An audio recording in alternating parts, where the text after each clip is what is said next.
Good deal. Yeah, good morning, everybody. Good morning. It's 7:30 a.m. Central Time, the greatest time zone in the planet, located here in God's country, Nebraska, and we're going to go live. Welcome to season 4, episode number 230 of the Caliber Corner podcast. I've got a lot of information for you here to get started. Today, we're just talking about it's a topic I don't think we've really covered specifically on the show. I've gone back and looked through the topics. Putting the red dot on the pistol. Is it time to do that? Is it time to upgrade or change? What do you need to consider if you're going to go with an optics, any kind of an optic on your handgun, right? We're not really talking about AR and AK pistols today. We're just talking more specifically, traditional handguns and so on. It seems like any more of the optics cut is either becoming standard or it's a relatively inexpensive upgrade. We're just starting to see manufacturers offering that line on most of your popular models, and they've been out for a very long time. Optics cuts, I remember seeing them maybe around 2015 or so, 2014. It's when they really started to kind of take off. But before we have that discussion, we're going to let the panel introduce themselves. We've got a few announcements for you today, and then we're going to go and kick it off. We're only going to be going live for an hour today because I want everybody to head over and watch Gizzard Gary's channel. He's got a great show this morning. It runs about 4 hours. They have all kinds of cool discussions. Gary runs a wonderful show. So let's just go and kick it off right. Off to my right over here, we've got Single Shot. Single Shot, how's your morning going? How you doing, buddy? Oh, doing all right. Doing all right. Just getting up and getting things ready and get ready to go here. Headed down into Tennessee with this load. Okay. And I want to say good morning to panel members and to the chat. Hope you folks are doing great. Yeah, we're doing good. We're doing good. It feels a little odd doing this on a Sunday morning, which it's going to have to happen again next week too. My apologies to everybody. I can't help it. It's my work. Yeah. So I'm glad to have you here. You've been with us for many episodes. It'll be interesting to kind of get your insight on this. Especially we start talking about the different platforms and the different options that you can follow. So it should be a fun little discussion today. It's one of those things where with that popularity of those slide cuts, a lot of people might be considering putting an optic on there. And so where do you even start? What do you need to know? So it should be a good discussion, Single Shot. Yeah, All sir. right, man. Sounds like. Cool. All right. Also joining us, he's wide awake. It's Squib Pickly Pear Load. Squib Load, how's it going, buddy? How you doing, man? I'm on cup 0.5. There you go. You'll just be roaring and ripping at the end of the hour. You'll be all set to go for the day. So Squib Load has got a fantastic channel. I want everybody to go over there. I want you guys to like and subscribe, mash that bell, turn on notifications, and share it with the world. It's time to push Squib Load's channel up the algorithm and make him famous, people. So if you check out his channel, he's got all kinds of cool reviews. He's got coffee reviews and tea reviews and firearm reviews and just a little bit of everything. So, I mean, Squib, you even showed how to install a washer one time, didn't you? A dishwasher? Dishwasher, and I got. I don't know if I did that on this one or one of my bees, but I do something that you don't need to do, but it's not against code. And I got comments going, "You're doing it wrong." Okay. You haven't been in an environment where somebody actually bumps the plumbing over and over and over again. Then you wonder why it's leaking. You come in on Monday and there's a flood. Maybe I should have explained that in the video. This is an unnecessary step. Some people will even say it's wrong, but it's not something that will do any damage. As a matter of fact, the reason I do it is X, Y, and Z, and so I don't always do enough in my videos or even then when I do, people don't listen. But I took your advice, Travis, and yes. That was Billy Madison clip. I linked it to somebody yesterday for the first time. I'm gonna just keep doing that. I appreciate. Everyone is now dumber because of what you just said. Comment from here on out. If you got a YouTube channel and people just post something ridiculous or stupid or dumb, don't delete it. Just cut and paste that clip so they can watch it to let them know how you really feel. Maybe they'll think next time before they speak. So yep. Squib, I award you no points and may God have mercy on your soul. So. Oh man. All right. So so guys, make sure you check out the Squiblo channel because it's like a box of chocolates. You never know what you're gonna get. So let's see. Okay, so where do I start with the announcements? First of all, we do have a weekly show that we do called Caliber Corner Weekly Edition, which is live at 6 p.m. Central Time to 7 p.m. Central Time. I'm trying to get that show in before other shows are happening in the evening. That's about the only free hour that works best for a lot of people. That's on Thursdays. That one really shouldn't change unless I have somewhere to be at that time. So that's going to happen. And we talk about a specific firearm or a specific line of firearms from a particular model. And so they're firearms that either I've owned or tested on the channel, so I have more experience with them. And then on Sunday, next Sunday, Caliber Corner will be live again at this time on Sunday. It's not going to be Saturday, unfortunately, but we'll try to get back to Saturdays after next week. I think our project's going to wrap up on Saturday, and I have to be online during the show time, so I can't do both, unfortunately. So that's going to be the case. And then also, if you're interested, if you're a gun tuber, a YouTuber that's got firearms related content or prepper content, we are doing a range day here in Lincoln, Nebraska. Defense Dad and I are organizing and putting on this event called Thunder in the Prairie 2022. And shout out to Defense Dad. He's really carrying a lot of the weight here. He's really doing a lot of the hard work behind the scenes to make this happen. And it's going to happen at a range called Nebraska Shooters from 9 to 5, June 4th. And it's going to be a day to get together, do some filming and do some shooting and test out some different guns and stuff. We've got some really good sponsors on board, which is going to be awesome. And I'm going to announce those things a little bit later on, like what's going to be provided and what's going to happen, which is really cool. I'm going to provide ammunition, not obviously enough for the whole day, but I'm going to try to help offset some of the costs for people. I'm going to provide some ammo to do that.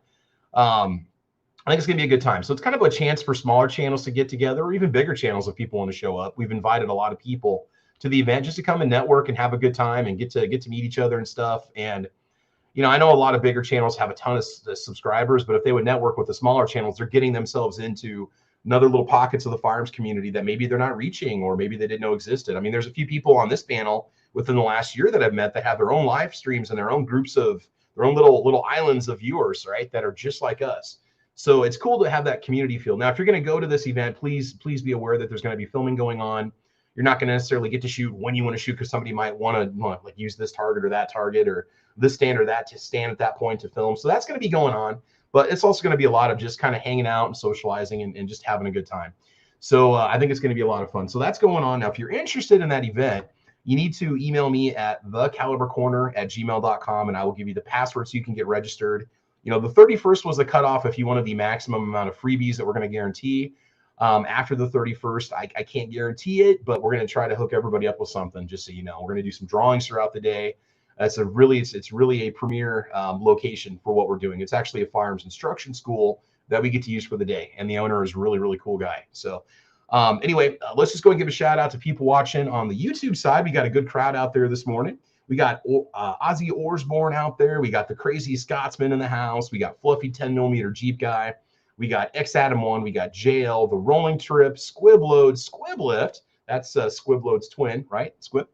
Tommy Gun, and then that's pretty much it right now. So again, looks like we got 22 people watching right now. So like and subscribe, thumbs up, and you guys are gonna have a good time. So let's just get some comments out there real quick from the viewers, because we've already got some information that's popping up here.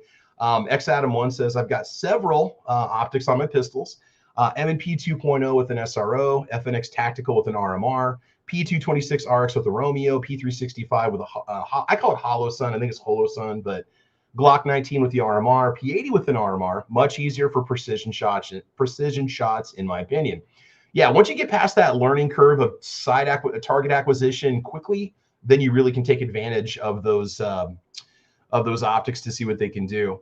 Tommy Gunn says, morning, gents. I've got an RMR, an RMO on my Canik TP9, CZ Shadow 2, and now on my new SIG P320 Legion X5. So again, a lot of you are running optics out there, which is awesome. Ozzy Osbourne says, I've got an 80E Delta on a Taurus G3C Toro. It's a test setup to see if I like it. It definitely is a learning curve. Yeah, that's part of it too. So MNKM, let's see, MNM, I can't pronounce. Is this MN Mike B possibly? I've got astigmatism, so red dots are a struggle. And that's something we're going to talk about too, because I do, but it doesn't really affect my ability to see the red dots. It really depends on the human being and their eyeball and their condition. You may be able to see a red dot just fine and still have astigmatism, but mine's just, I don't have good eyes for something like that. So yeah, so to get into the discussion, where do we even begin? First of all, I'm gonna run this around the panel. What are your thoughts of running an optic on your pistol? Do you see some advantages to it? Do you not? Do you just think it's a waste of money? I mean, for competitive reasons, there might be reasons why you want to do it, but the single shot, what is your take on running an optic on a pistol? Do you think it's a worthwhile investment? Have you ever considered it? Even if you don't do it, what's your thoughts on it? Oh yeah, definitely. And I do have a couple of my guns that's got red dots on them, and they do have an advantage. you could pick that up a lot quicker and more distinctly than you can iron sights in some cases. And Okay. I do enjoy using them. I've got the PT 101 in 40 cal that has a laser on it Yeah. as well. So they're Yeah, that's another very alternative too. beneficial. Maybe a more budget-friendly alternative is to put a laser on instead, especially for home defense. Maybe you want to go laser instead of the red dot. Oh yeah, That's almost a good yeah, argument, red dot versus laser. I never thought about that. So right. yeah, yeah, But yeah. I For do getting, go ahead, go ahead. I do go along with them. They're a very good addition to a firearm. Cool.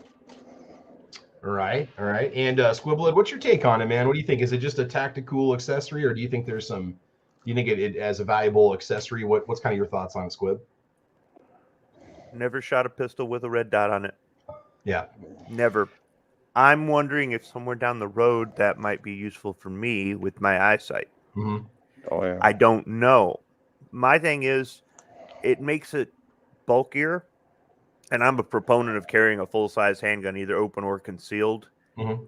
What's the deal with carrying this thing and drawing it from a holster? Are you going to snap the thing up, pulling it out of the holster?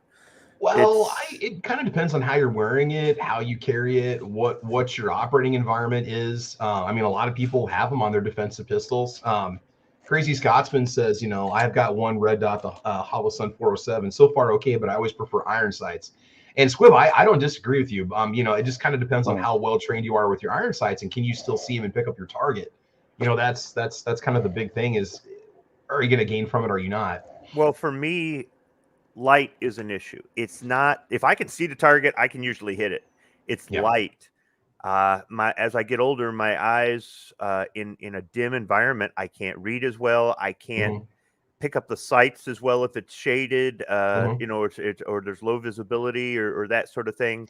I wear reading glasses at work when I'm reading prints or something like that, because it's small print and fluorescent lights, old fluorescent lights in the building. And when I was in my 20s, I could read fine off that. But now it's just not. If I'm walking into a part of the house where there isn't light coming through the window, or I'm not underneath a light here or something like that, same thing. I need my reading glasses if I want to read something up close or whatever. I actually used the Olight that you gave me to read with. Seriously, if I can put light on it, I can suddenly see it. So if the red dot has anything to do with bringing light into it, it would be a benefit to me, especially as I get older. Right now, I'm going to be stubborn and stay with irons, but I'm interested in red dots just from that aspect. And I don't even know if that was what they were ever meant for, if they're just meant for fast acquisition, or if they're meant for people with poor eyesight, really. And we'll talk about co-witnessing, getting your red dot to line up with your sights. If it lines up with that front sight, that might be a better advantage, especially if you're running like a night sight combo. Or is maybe the best setup going to be a laser flashlight with a red dot on the gun and night sights? It's like you want the ultimate illumination of your target. Plus, if it's too dark, are you really going to take the shot? Do you know what's on the other side if you can't see it, or what's there? If you can't see it, there's something there. Do you just pull the trigger? Is that smart? So that's another thing too. So. All right, so let's just get into it. I've got some key points here that I wrote down as we talk about this idea of the optics. And I've run several pistols on the channel with an optics with an optic on it. And I've got family members that have them on their firearms too. X Adam 1 says, I will add that on my carry guns. They have to co-witness. If they don't, then it's a range toy only. Crazy Scotsman says no issues as far as drawing the pistol, just old school, I guess. Iron sights just work. The only thing I've noticed so far is that it has turned on just carrying shake wake. Yeah, the shake awake feature. So do you have to worry about, the battery being gone, and then sometimes that side will occupy your rear sight. So sometimes it can be a compromise depending on how you want to do this. Let's go just put a banner down here real quick. There we go. All right, so the platform. So first of all, if you're thinking to yourself, maybe I want to put a red dot on the pistol. So here's going to be your options. If your gun has an optics cut on it, then you should be in good shape so long as you can get a plate that'll mount up with the optic that you want to buy. So you want to make sure that you've got a footprint that's compatible with the optic that you wish to put on the pistol. Now, if you don't have an optics cut on your pistol, you have two options. You could buy yourself a slide, which has an optics cut in it, which is an option. There's a lot of companies out there that offer aftermarket slides, and many gun manufacturers do themselves. It's not cheap, but you can do it. Or two, you could send the slide off and have an optics cut done, which may or may not take up the space where your rear sight is located. It depends on the pistol, right? From what I've seen, it seems like the majority of the companies out there, and there could be some shoddy companies out there, but you don't really seem to hear about it. Maybe a lot of the big names that pop up on the Google searches when you search for like an optics cut for your slide, companies that offer that option, they seem to do a good job. I have a cousin that has a couple aftermarket cut CZ slides, and they look fantastic. They've been Cerakoted, tapped properly. They've got, solid mounting hardware that comes with the gun. You get the plate with it, and so that's something that's really good. Okay. Also, you want to make sure that the plate is available for the pistol that you have that's going to match up with your optic, because not all these optics have the same mounting configuration or the same footprint, the same form. Some of them are larger or narrower or shorter or longer. So if you are going to get a pistol and there's a cut for a particular optic, make sure that optic's available. And then we'll talk about price here in a little bit. Make sure that that's going to be a price point that you're okay buying into. It might say that it's, Trigicon RMR compatible, and you didn't realize the RMR is a $500 red dot on top of your $700 or $800 gun. It's like, oh God, what did I just buy into? Now, the good news is that some of these footprints are compatible across multiple brands. There are some common sizes, and I'm not going to list them because there's different sizes that are out there, but you get a certain kind of platform, it's going to have a certain amount of compatibility, right? The other thing is astigmatism. If you suffer from astigmatism, you may want to test the optic out in the store before you buy it. Like our local Shields has got a whole wall of optics.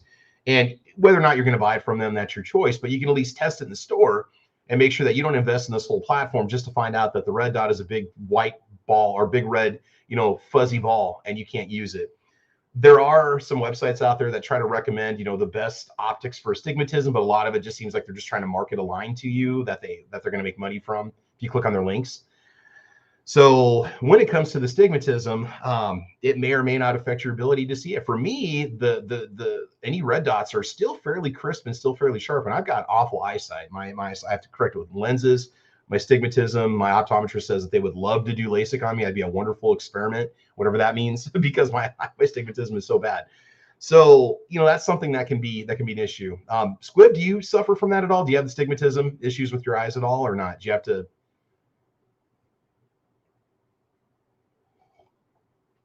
Okay, he might be coming back in a sec. Single shot, what about you? Do you have astigmatism issues that you deal with? Because I know it's a common problem with a lot of people. Yes, sir, I do. These yahoos out here that insist on running all this excess lighting on their vehicles really irritate me. And, it can be very dangerous. So I try very hard not to drive at night. These folks want to do that, let them go about it. Sometimes I'm in the position where I have to. So I just take it as I can each day.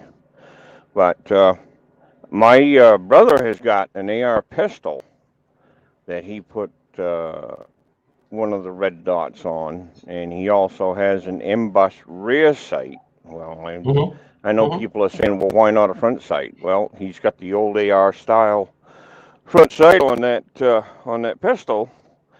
And the best thing that I've seen so far, and it's got me talked into trying it, is the fact that everything co-witnesses with everything else, so they line up. He'll put that red dot on, looks through the center of the rear sight. That red dot's right on the top of the front sight post. So that really made quite a difference. And he's got bad eyes like myself, so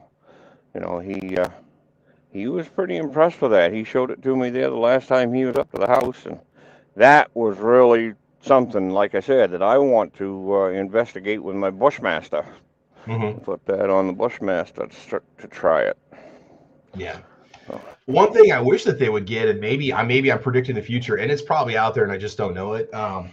Do they offer a prism style pistol red dot, which is going to have a physically etched piece of glass that light just runs through it almost like a fiber optic and it lights up? Because with astigmatism, I don't believe, because it's a physical cut, it's not a holographic projection, it doesn't distort in your eyes.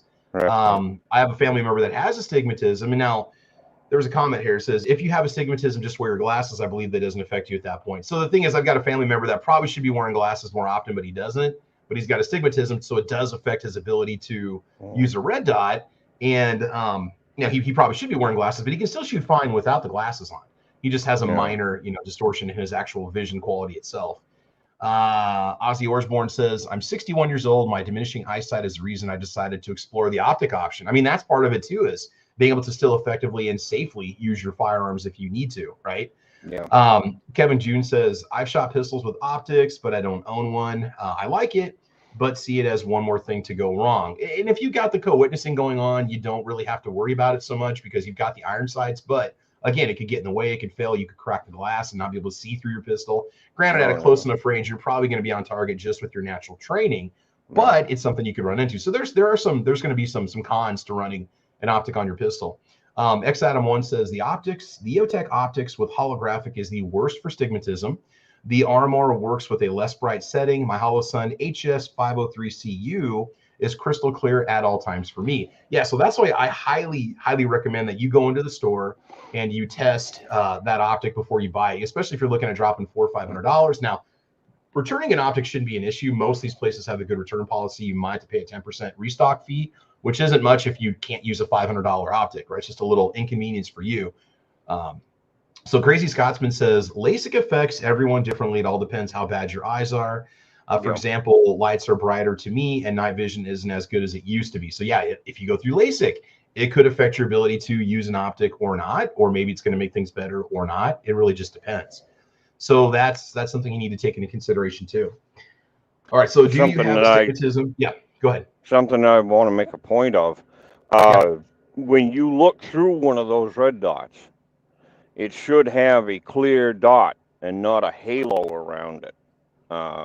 That's common for a lot of folks when they look through one of those red dots. Or it'll starburst out. It looks like a fuzzy star. That's a problem that people have. For me, it's generally a solid red dot. Sometimes just a little bit of flare off of it off one of the sides, but I'm still able to use it with no problems at all. But no, that's a good point too. Now, if it does have a circle, it could be an EOTech, which has a circle and a dot in the center. So just keep that in mind. That could be the actual reticle. It could have a sharp halo around it with the dot, if it's an EOTech. But you're right. I mean, everybody has different levels of astigmatism, and it creates different effects. If it's blurry when you look through it. Now, another one of the websites says, well, buy the biggest MOA dot you can.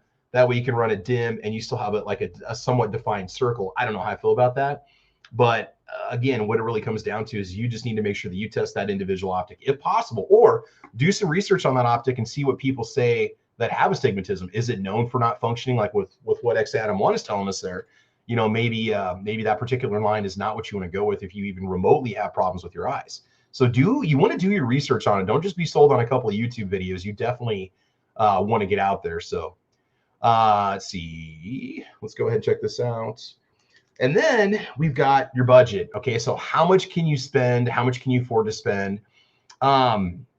I like to say that price equals quality, but that's not always going to be the case. It really kind of depends. On the low end, I'm seeing some of the original, 6-hour Romeos running like 140, but they've got a plastic casing. They've got a plastic lens. Some people complain about them scratching easily. I don't run one. I can't really comment on it. Durability could be a question. You might draw and hit your gun on something and break your optic. So on the lower end of the price point, you still might get features like Shake Awake, where you grab it and the dot comes on automatically. You don't have to push the on button. There's a few out there that are pistol optics that you have to turn them on manually. You have to remember to do that. So if it's your defensive weapon and you don't co-witness your sights, and you pull that out and you need to use it, but the reticle's not on, are you going to remember in that split second to push the on button? So not every optic out there is going to have the automatic Shake and Wake. I wish they all did, but they don't. There's a few Vortex ones I'm looking at that don't have that option. But the battery life is great. But if you turn it on and forget to turn it off, and it sits on for a month, and you grab it and you got a dead battery, so that's something you can run into too. Yeah, the Shake Awake thing, I think I'd be a little bit towards the negative side about. If you're carrying the thing all the time, you're moving your body all the time, that thing's going to keep going on and off, on and off, on and off. So, that might be something to consider. Home defense firearm, perfect. It's going to sit on your bed stand or whatever the case may be. You grab it, shake it, it's awake, and you're ready to rock and roll. Yeah, the battery life on them can vary. I'll see sometimes 3,000 hours, 5,000 hours, 15,000 hours. I mean, it just kind of depends, X Adam 1 says, I've gone to the range with and my battery was dead, which is why I have to co-witness on my carry guns. Also, you always want to make sure you have an extra battery with you when you go to the range. Razor JB says, I've got astigmatism in both eyes, 2015 vision, cross-eyed dominant, and colorblind, and have carried an RDS pistol since 09. Don't make excuses for using RDS. There absolutely is none. Well, unless you simply can't see the dot. I mean, that'd be the one excuse is if you physically cannot pick up a dot, then there's no point. But yeah, no, you can, and maybe it's something to really consider doing. So that's a strong point that he's making there, right? Jose Sandoval says, I got a Ruger Super Blackhawk. I've always wanted to put a scope on it. Let's see. Crazy Scotsman says, never be afraid to try something new. This is true. I mean, you might actually enjoy it. Or maybe if you got a friend that has one with an optic, try it. If the range happens to have a pistol with an optic on it, try it and see how it is. X Adam 1 says, Bushnell are durable and relatively cheap. I think they offer a micro compact or micro footprint red dot now for $100, if I'm not mistaken. It's going to be very minimalist with its build and quality and features, but it's going to function. So that's something to consider. Bushnells are generally, they're okay, right? I wouldn't want to go to war with it, but it might work for just as a range toy or just as a backup. Burst, Fastfire 3, and Romeo 0 aren't worth the money, in my opinion. They scratch easily after minimal use. Sold both for that reason, the Zero. The Zero is a plastic lens. Yeah, and you read the description of the 6 hours, and they've got acronyms that describe the names of the coatings they put on it and the type of lens that they use, But then you read the reviews and people say, yeah, I bumped it on something and now I've got a 1/2-inch gash in the lens. Whereas if it was glass or a hardened glass, that might not happen, right? So as you go up the price point, you're going to be looking at increased quality, better, more rugged build, more durable features like solar. It might offer solar, or might offer a daylight illumination and then like a nighttime electric illumination. So also, if you get one and it has like auto adjust on the dot, you may want to be careful, because if you draw from like a dark holster into a light environment, if you need immediate target acquisition, it could take a second or two for that dot to adjust. So you might have this dot that's getting brighter or lighter as you're trying to go on target. So some of these times I feel like it's just more features than what you really need, where all you want is just a red dot that's going to be there when you need it. Okay. And then obviously you want to adjust the brightness level, to whatever's best for you. What else do we have here? We've got TJ Pecker City says, Peccaretti, Persicchetti, I can't pronounce your last name, buddy. My optic shuts off after several hours of movement, but I still carry extra batteries with me. Yep. Razor JB says, the fact is most don't because of price of a new gun than an optic. That's understandable, but don't crap out if you're never going to give it an honest try. X Adam 1 says, Swamp Fox is another one that I see a lot of people using for the budget price. I've not used one though. Yeah, they do offer discounts to YouTubers that want to feature their products, but I don't think they necessarily send them a free one. So a lot of the YouTubers that are testing it have paid for it or paid for a good chunk of it. Swamp Fox seems to be pretty good, and I know that they're one of the few fairly affordable, like sub $250, sub $300 micro compact footprints you can get that seems to hold up well. So consider Swamp Fox. I know they're pretty popular in our circles of guys that have gun channels and so on. Another thing too to take into consideration is what I would almost choose as a priority is the battery, right? Do you have to take off the optic in order to change the battery? If you do, you're going to lose the Zero. You're probably going to have to go out to the range to make that fine-tune adjustment again. Versus, I mean, it might lock up and be almost identical to how it was before, but you may lose your Zero. So if you can get one that allows you to change the battery, like a little side door opens and the battery slides out and slides in, or it's a top loading battery, consider that, just because it's going to help you keep your Zero. So that's another thing to keep in consideration. So you guys should be making a checklist right now of all these different things. Do they have any of these that charge off of a USB? I know that sounds kind of dumb, but it'd be cool if they had wireless charging where you can set it on a pad that's always charging. That would see. Look at this. Look at this innovation we're throwing out there, right? Prism etch lenses, wireless charging with an option of a port for USB. You would think they could put it on there because the USB ports don't take up. I don't think it would add much to the footprint of the gun. I think it could be done fairly easily. You could charge it up before you go out for the day. You could charge it up before you go to the range, that sort of thing, right? Yeah, or if it has inductive charging, when you set it on your charging pad, it'll just, or maybe comes with its own proprietary inductive charger. You could set it on. So, I mean, granted, you have to have it with you when you travel, but some people don't care if it's a bedside gun. So there you go. Yeah, wireless charging will probably be something that's going to hit these items here pretty soon. So that would be nice. Otherwise, you know, TJ Persicity. persnickety. I just had to try to pronounce that. I thought the word was persnickety, but persnickety. He's persnickety, like that cheese company, right? He's persnickety. Or is it Persichetti? Persichetti. Yeah, Either way, TJ, he's probably one of the Travis, so you know we love him anyway, so it doesn't matter. So yep. So Ozzy Osbourne's got a good point here, right? He goes, I don't want to spend $1,000 for an optics ready gun and an optic just to find out that I don't like it. That's why I got a G3C Toro and an 80E Delta optics, just under 500 total. So yeah, that's not maybe a bad way to get into it and test out the platform. The gun is $350 roughly. The optic is what, 100 or 150. You're in it for 500 and not 1,000.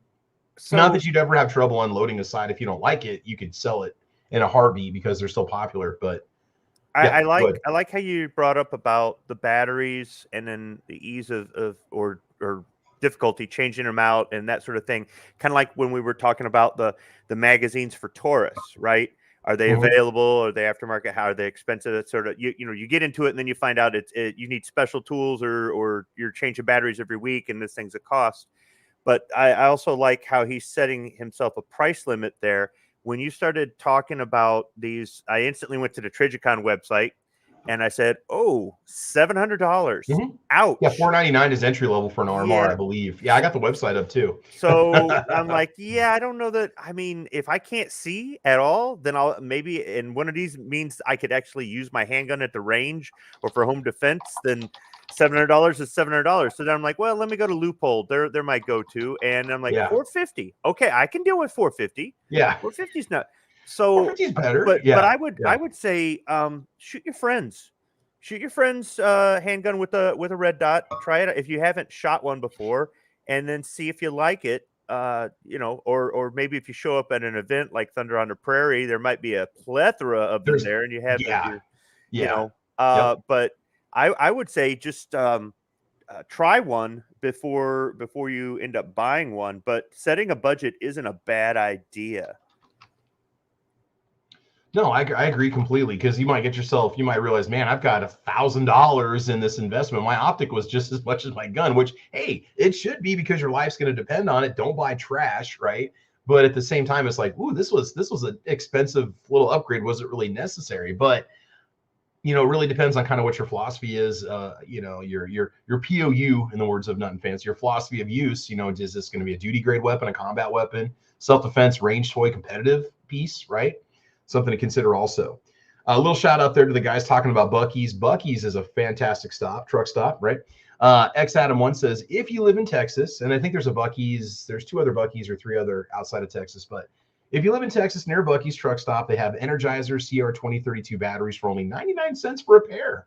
That's not bad at all. Even Walmart has them for about $5 a pair. I go to like Ace Hardware or True Value because they've got strips, like little side displays of them, and you can get like 10 packs of multiple sizes for like $1. So, and they seem to run well. Those are what I run in almost all my guns, and I don't hardly ever have a dead battery in any of them. I change them yearly anyway, so I don't have to worry about it, but that's just something to keep in consideration. So I buy in bulk at Sam's Club. Yeah. Oh, do they do the watch battery thing? They do the CR2030s and stuff? Yeah. The 123s I buy there. Oh, wow.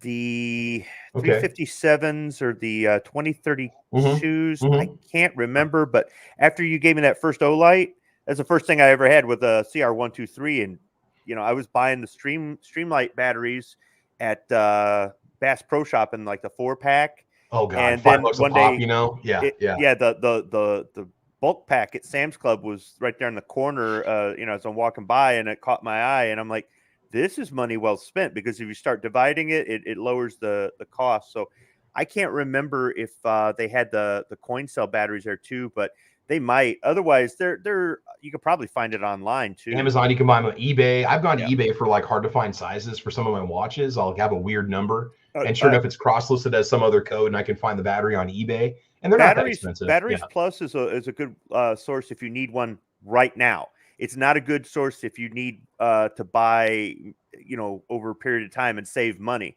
unless you can work out a deal with them. I did have them price match one time on a battery, but if you're like, I got to have one today, I'm shooting today, I got to have one, and there's a Batteries Plus everywhere, they'll probably have it. But when you see the price, you'll be like, Yeah, this is yeah. $6? I'm not buying 12 of these here today. I'll order 12.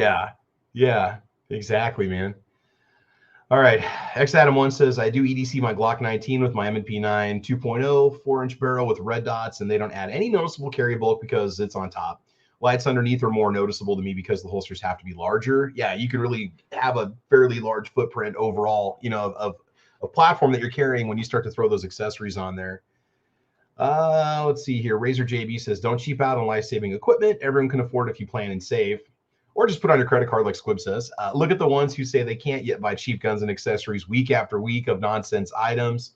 Patience. Yes, if you just put the money back for a while, eventually you can get that firearm that you want, right?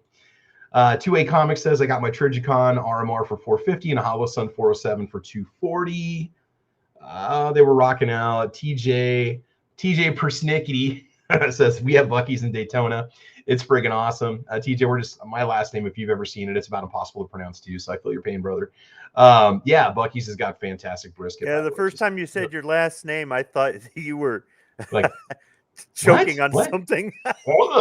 Yeah, well, if you pronounce it the way that it's supposed to be written from its Czech origin, it sounds much more like Russian, I guess you could say. But we're not going to throw that out there for people. But let's see. Crazy Sotsman says, exactly. Put some away each paycheck till you can afford to get the exact one you want. Cheaping out could make the difference between life and death. Yeah, I would put there's probably at a minimum, particular brands I would put as an optic on my pistol if it's my carry gun, if it's going to be a range toy or maybe competition pistol. Not that your life could depend on it, but I might be a little more, especially if I know it's going to get banged around a lot more. But still, I mean, yeah, buy once, cry once. I think that's the expression. So I agree with Scotsman on that because look, patience, or do what I do, put on your credit card for two reasons. One, you don't want to wait.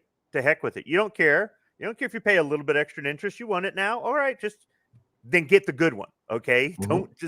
I don't use the credit card for the crappy one. The other thing is it's a deal.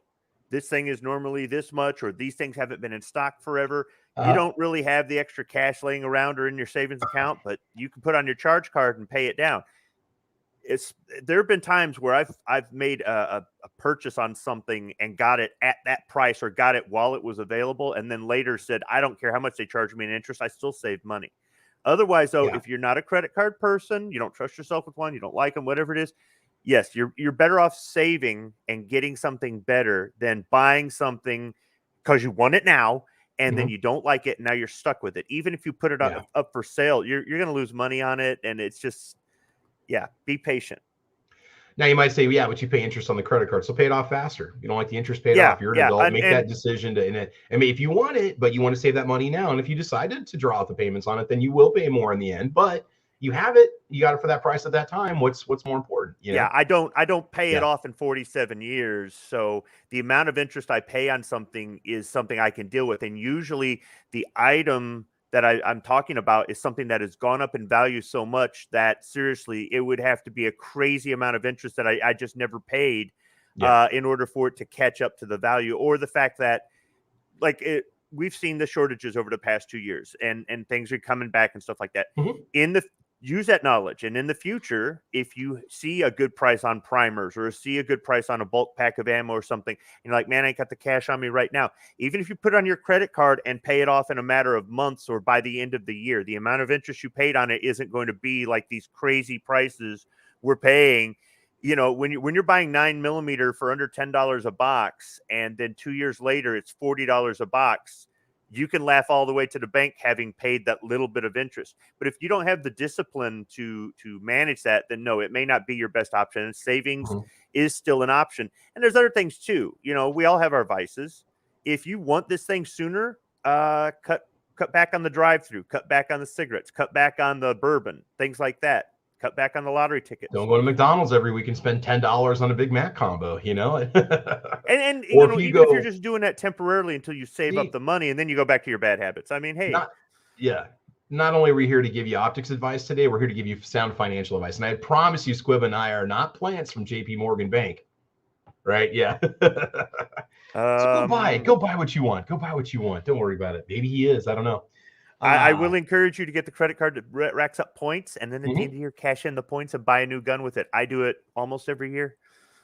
Yeah, Shields has it set up so you get 3 points per dollar that you spend in and outside inside the store, 1 point for every dollar you spend outside the store, and then they sometimes have 5-point events where you get 5 points per dollar. So if you spend $500, you get a $25 gift card a week or two in the mail later that you can use in their store. So it doesn't take long. If you buy a gun, you're probably going to get a $25 gift card. If you spend $1,000 or $1,500, you're going to get a $50 gift card. So it's money that comes right back to you. And then you can use it and buy stuff that'll pay for itself down the road, like cleaning supplies or possibly ammo, or just invest in it and a discount for another gun. So, I mean, that's one good thing about doing these things if you want it. So yeah, do look into the options of some of these point clubs, and then places like Shields. When you open up a credit card in their store, you get 50 or 75 bucks off the top right away, plus double points or triple points or 5 points for the purchase. So you immediately get like $100 back off of what you just bought. So that'd be one way to get into, again, one of these optics. And a lot of places have these like no interest, 5 pay plans that you can get. So you don't have to get a trash optic. You can get a good optic if you've got, the financial know-how to do so, or if you just have the financial discipline to do so. What so about that's just something, yeah. A regular sale? For example, Bass Pro Shop in the fall has their big hunting classic, right?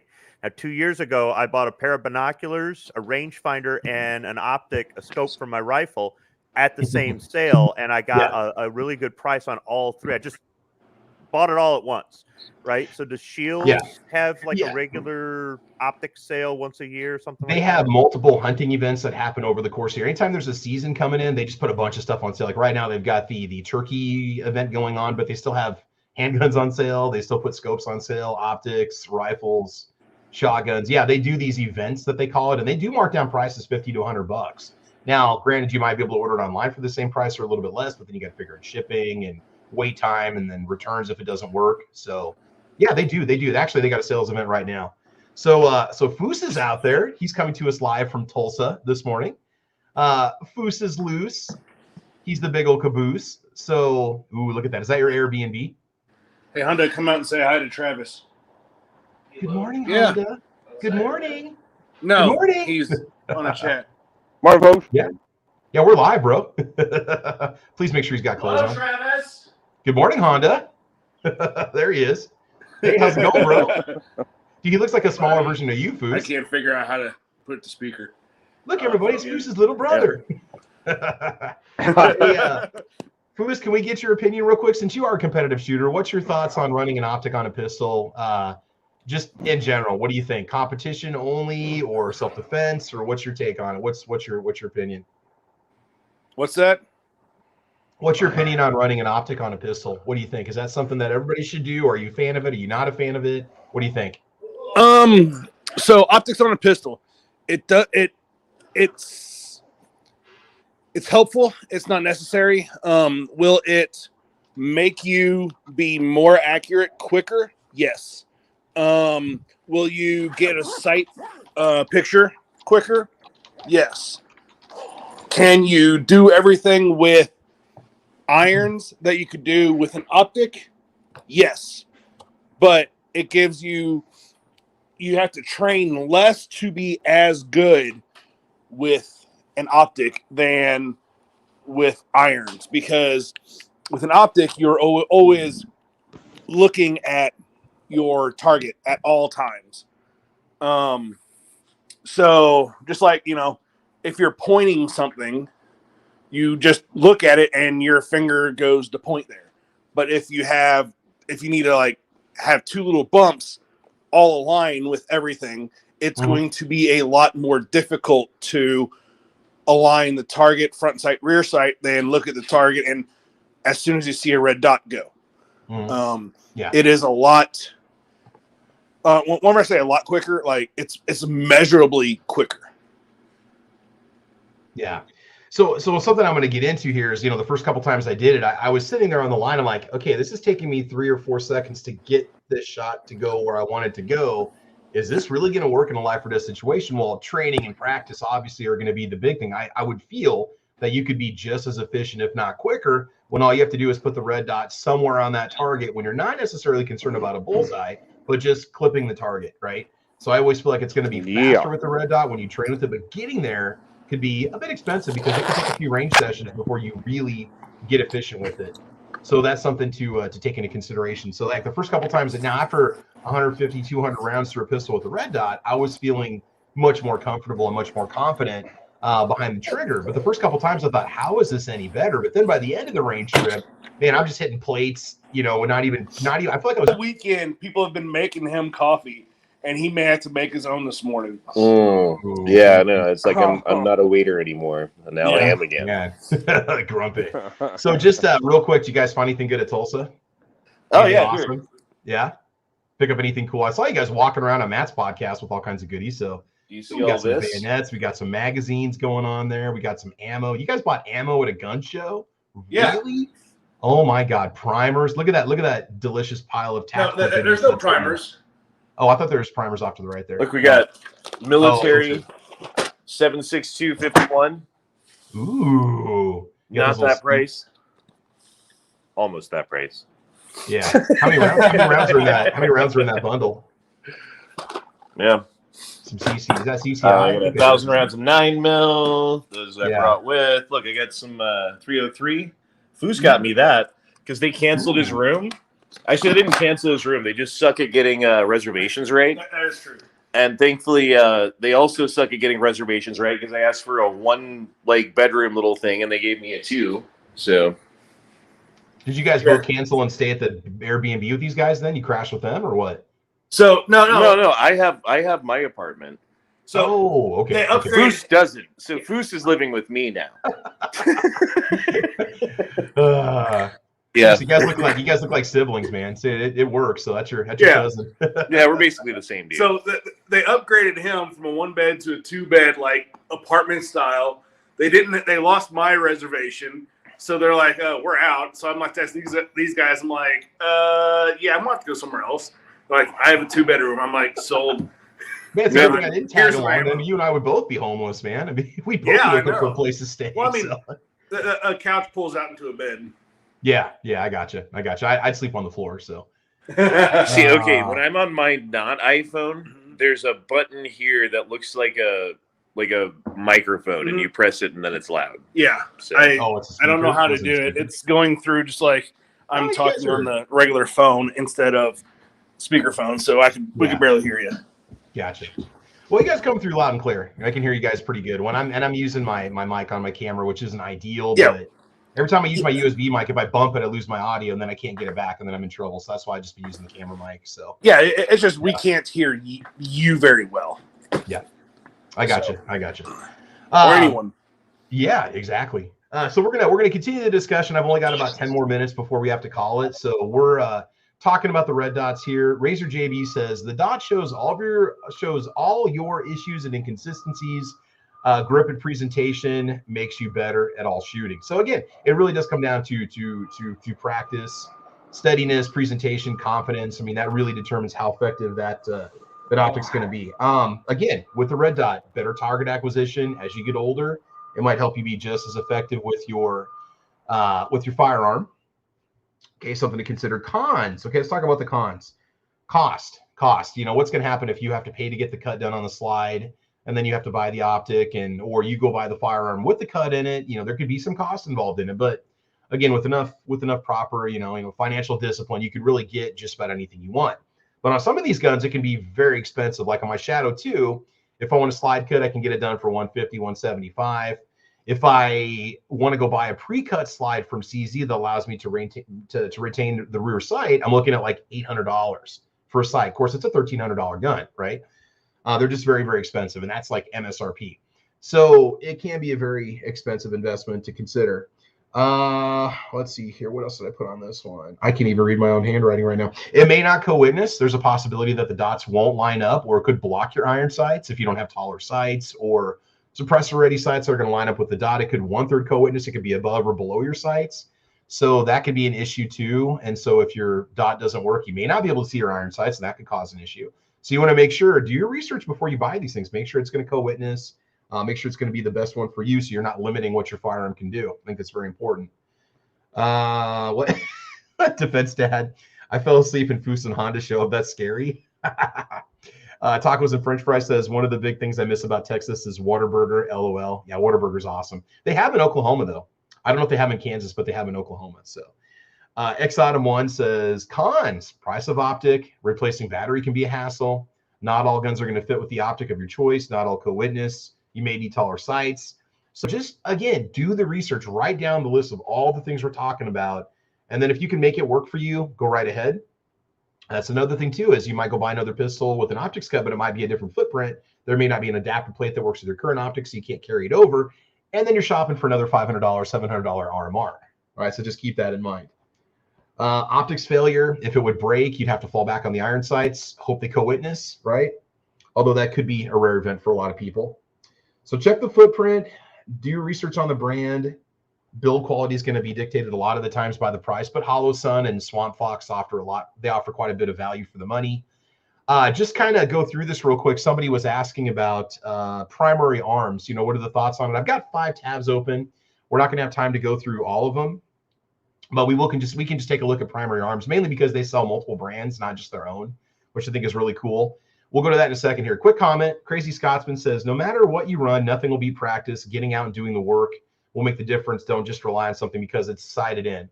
Yeah, you need to be confident. You need to be consistent with your firearm, you know, and it's always a good idea to take it out once in a while and just make sure you still got it, essentially. It's the most important thing. All right, so real quick, let's just go ahead and do a quick screen share. We're just going to go visit.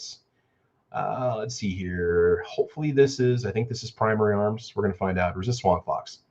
I might not be at primary arms right now. So, oh, there we go. There we go. Let me stop sharing here. Primary arms does make good optics. I've got a couple red dots. I've got a few of their scopes, and I've not had any problems with them at all. I believe that they are a lifetime guarantee. Not that it matters if the product doesn't work when you need it to, but you've got that there. If there'd be a problem with it, if it would fail, you can always take it back. So we'll go to primary arms real quick. We've got a couple minutes here. And they sell different brands. They've got the Hollow Sun. They've got Firefield, Sig Sauer. Let's see here. What else do we have here? We got some of these brands I've never heard of before. They got Riton, which is 300. Sightmark. You know, you get into Meprolite. Hollow Sun's got the solar cells on the top, which I think charges the battery. It may or may not work as a daylight illumination reticle like it does on the EOTech. True Glow is out there too. So you can see the price points really do vary. We can maybe filter high to low and see what happens here. Let's go sort by price, high to low. Go on the high end here. Okay, so then so Trijicon SRO 604. I think that's what I tested on my channel. That was the RMR, the mini reflex sights. So on the high end, you've got your Trijicons. They're going to run you around $600. What are you getting? You're getting, in my opinion, a go-to-war grade optic. You're getting probably some of the best construction and build quality you can get. You're getting a great warranty. You're getting an American-made product, which is also an important thing for a lot of people. So you really do get what you pay for. And then you get the Leopolds, 540, 550. Again, you got more Trijicons here. Some of these have got they got some fairly lengthy offerings. Meprolite, which I think that might be, I don't think that's necessarily a pistol optic. I could be wrong, but I'm pretty sure it's not. But anyway, moving on. Sig Sauer, they're up in the upper $400 range also, $500 range. And maybe primary arms. I don't know if they offer a pistol red dot. I need to look and see, but maybe we'll get to it here. I'm not sure. Again, you've got a ton of options. I would say, again, start with the footprint. What do you need? Look at your price. Look at the reviews. Look at the build quality. Look at the features. Test one in store if you can, and then finally make that decision, right? Then there's the Shield RMS C reflex mini sights. These are 400. I think that fits on things like the P365. You got that micro compact footprint, basically. Okay, there's the Seymours, which have been around for a very long time. Those are around 400. They were one of the original, I think, reflex sight creators, if I'm not mistaken, or producers. So, I mean, we could go on for hours, but the point is that, you want to go off of some basic criteria to get what you need, and then you'll make the best choice you possibly can. On the low end, I know there's some 6 Sauer Romeos you can get that run about 150, but again, build quality, mostly plastic lenses. If you want rugged everyday use, you probably want to look at something that's going to be a little more solid from a reputable manufacturer, somebody that maybe has a military contract, just in terms of durability. That doesn't say everything, but that's just an option. Again, Sig Sauer start to get down to the $200 range. So primary arms is one of the better places to check. Many times you can get, free shipping.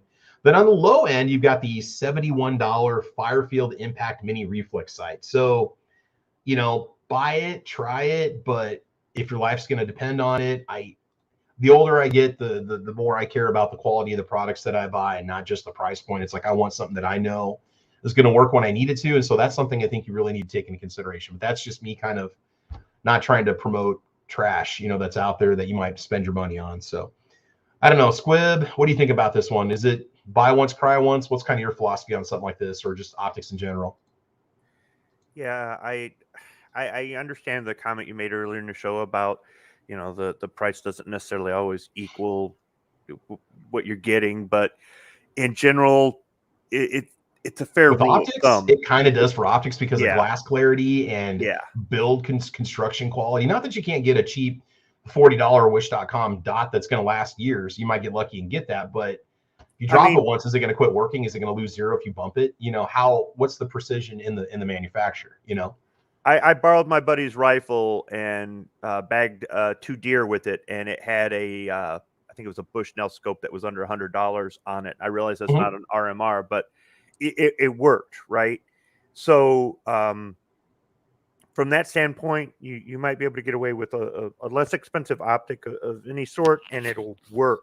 But will it work well? Will it work long term? Or if that gun that you tried out, you know, your buddy's gun has got a higher end optic, are you sold instantly when you use it and you're like, I want the exact, because I'm that person, you know, if you hand me something and it's got a higher end or it's a higher end product and I really like it, right then and there, I'm like, now I understand why you spent the money, even without trying out something less expensive.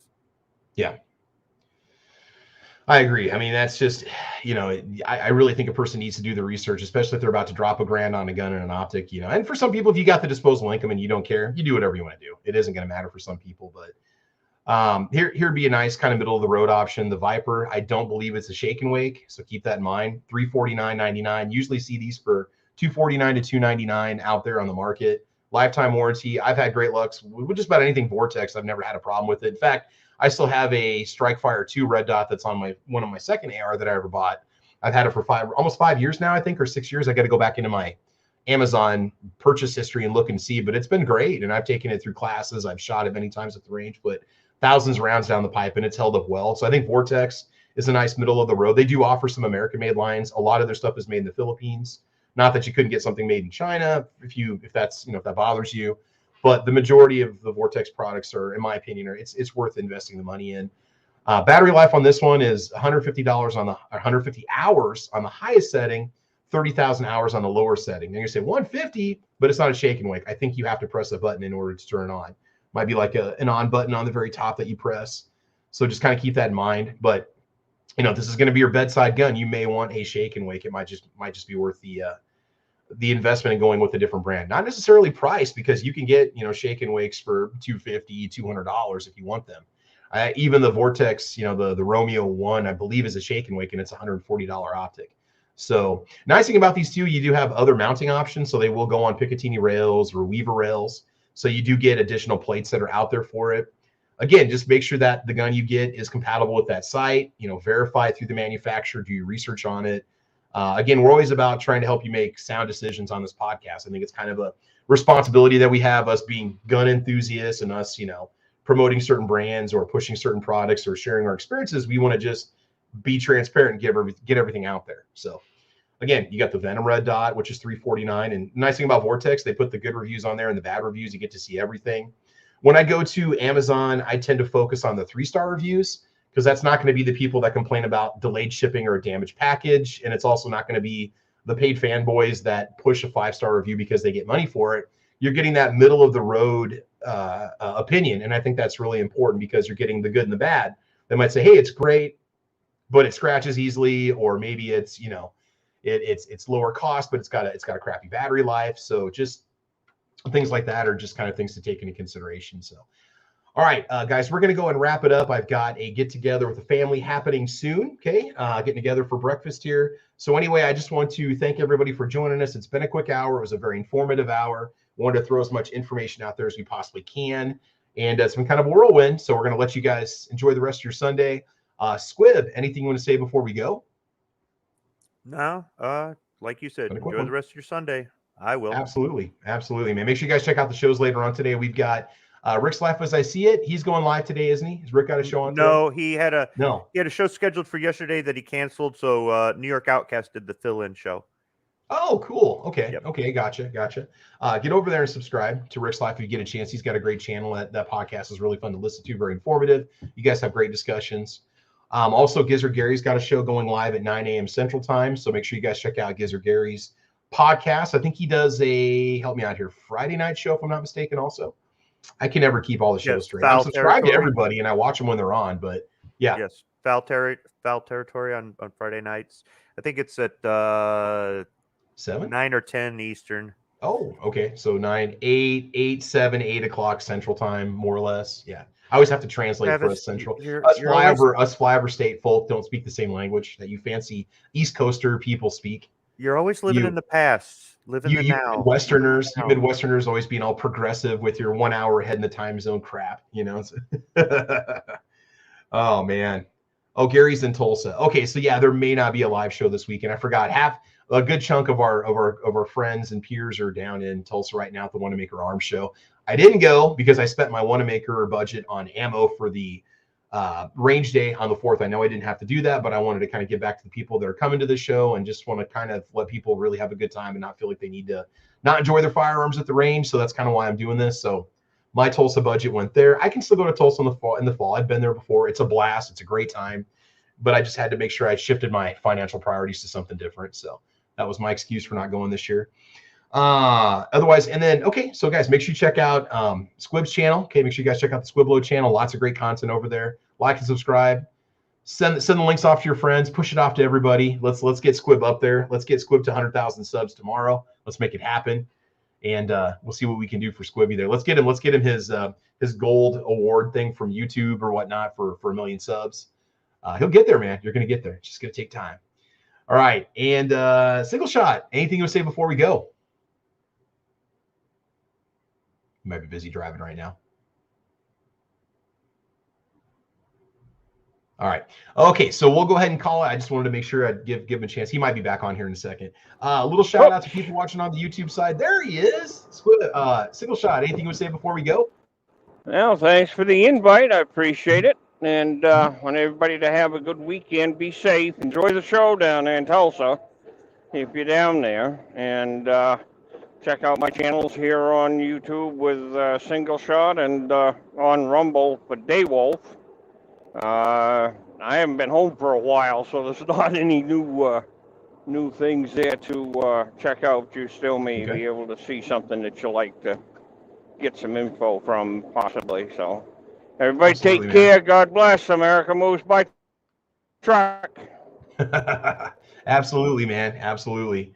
Oh, gee, what do we got going on here? X Adam 1 says, "Get me to make money. Get me to money making subs too." Says X Adam 1. X Adam 1 says, "You know that I've sold out when I start wearing caps and shirts with company logos."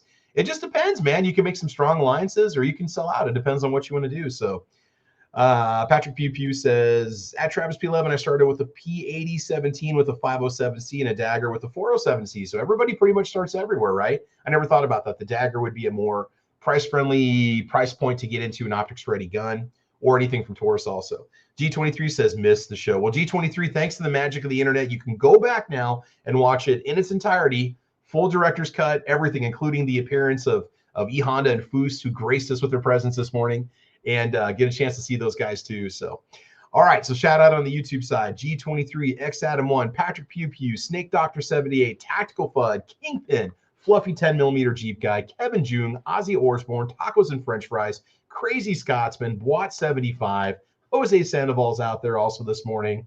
Got a big crew watching today, everyone. Let's see, Gunmetal Guy USA's in the house. Razor JB giving us some good information, some good feedback.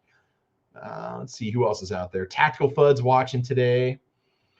I'm sure I missed a few people. TJ Persicity, I think I finally got it right. Persicity. That's awesome. Squibload's out there over here. Squiblit is over there and over here.